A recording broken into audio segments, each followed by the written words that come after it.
తూర్పుగోదావరి జిల్లా బెక్కవోలు మండలం జిల్లా ప్రజాపరిషత్ ఉన్నత పాఠశాల ఎల్లపల్లి నందు జాతీయ ఓటర్ల దినోత్సవం సందర్భంగా పాఠశాల ప్రధానోపాధ్యాయులు తాడి రామచంద్రారెడ్డి విద్యార్థినిచే ఓటర్ ప్రతిజ్ఞ చేయించారు. అనంతరం ప్రధానోపాధ్యాయులు పప్పు శ్రీనివాసరెడ్డి మాట్లాడుతూ ఓటు హక్కు యొక్క ప్రాధాన్యతను ఏ విధంగా ఓటు హక్కు సద్వినియోగం చేసుకుని ప్రజాస్వామ్యాన్ని పటిష్టం చేసుకోవాలో తెలియజేశారు. ఎన్విడి ఆంగ్ల అక్షరాల రూపంలో విద్యార్థిని కూర్చోబెట్టి అవగాహన కల్పించారు. అనంతరం ఎల్లపల్లి గ్రామంలో విద్యార్థులతో ఓటు హక్కు ప్రాధాన్యతను తెలియజేసే నినాదాలతో ర్యాలీ నిర్వహించారు. ఈ కార్యక్రమంలో సీనియర్ ఉపాధ్యాయులు CH Veerabhadrarao, staff secretary Tamalampudi Eswarreddy, panchayat secretary N Vamsiraghava, పాఠశాల ప్రధానోపాధ్యాయులు, ఉపాధ్యాయులు, సచివాలయ సిబ్బంది, గ్రామస్తులు పాల్గొన్నారు.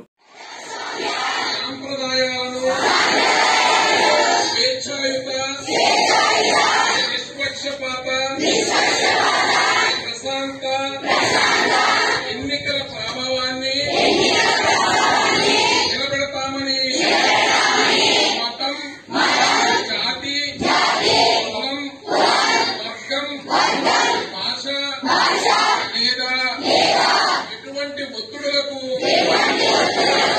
ప్రభావితం కాకుండా ప్రతి ఎన్నికలో